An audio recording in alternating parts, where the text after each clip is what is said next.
It begins long before the child understands what's happening, before they know the word for anxiety, before they know what emotional labor is, before they even know that childhood is supposed to feel different. It starts in the silence between adult arguments, in the heaviness of a home where tension hangs thicker than oxygen, in the tiny heartbeat of a child learning to scan the room like a soldier returning from war. Nobody announces it. Nobody says, "You're about to lose your childhood."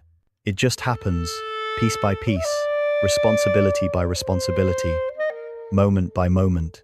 One day you wake up, and you're 7 years old with the mind of someone much older, someone who knows how to read moods, how to de-escalate anger, how to carry the emotional weight of a collapsing adult.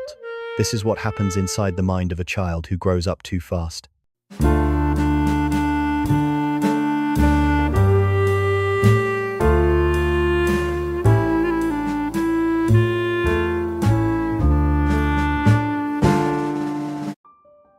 The moment childhood becomes duty, something ancient snaps into place.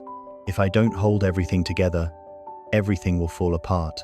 It's not spoken, it's not taught, it's inherited, absorbed through the eyes of a child watching the people who should protect them crumble instead. This child learns early that emotions have consequences, so they smile more, cry less, speak softly, stay out of the way, and in return, the world calls them mature, responsible, strong.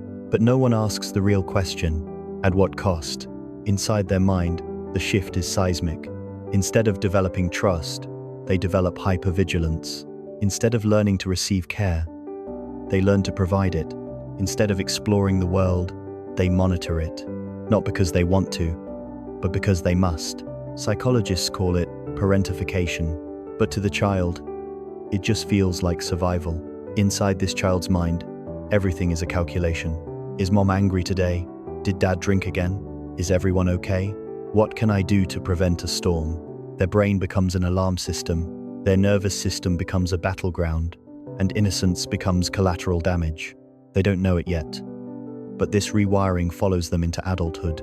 It becomes the need to over-explain, the fear of being a burden, the instinct to fix everyone else's problems, the inability to rest without guilt, the quiet belief that their worth is tied to how much they can endure.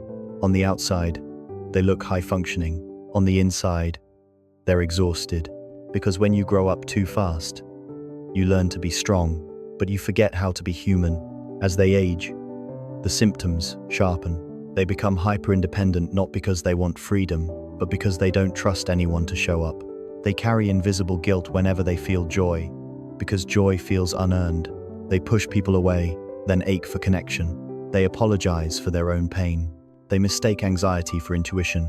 They confuse chaos for normal. They become adults who never feel truly safe, even in quiet rooms. If someone compliments them, they flinch.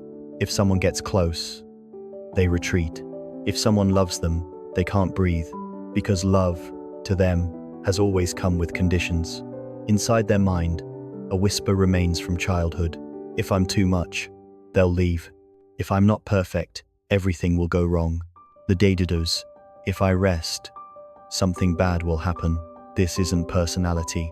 This is survival mode. Still running decades later. But here's the truth that child never heard. You weren't supposed to carry that. You weren't supposed to fix them. You weren't supposed to be strong. You were supposed to be held. And that absence, that failure of protection becomes grief. Deep, internal, lifelong grief. The grief of a childhood spent holding the hands of adults who should have been holding yours. The grief of birthdays overshadowed by chaos. The grief of growing up in fast forward while the rest of the world got to play, explore, and rest. Inside the mind of this child, now adult, the grief sits like a shadow, not loud, but heavy. Healing does not begin with strength. It begins with witnessing, with telling that abandoned inner child, I see you, I know what you carried. You didn't deserve any of it. Because until that is said, the adult self continues living in emotional debt, constantly giving, constantly fixing, constantly performing, waiting for someone to finally notice that they're tired. But no one can rescue the child you were. Only you can. And this is where healing transforms from concept to practice. Not by pretending it didn't hurt, not by rationalizing it, not by comparing your pain to others, but by creating the safety you never had, by allowing yourself softness, by resting without guilt, by feeling without apologizing, by asking for help without shame, by letting yourself be human again. This is how the inner child finally comes home, not to chaos, not to responsibility, but to peace. Inside the mind of a child who grew up too fast lives a story of resilience that was never supposed to be required. But here you are, not broken, just tired, not damaged, just unlearned, not weak, just overdue for the childhood you never got. And now, for the first time, you have a choice: to stop surviving, to start living, to give yourself the softness you once needed, to grow not through fear, but through truth. You didn't have a childhood, but you still have a future, and this time, it belongs to you.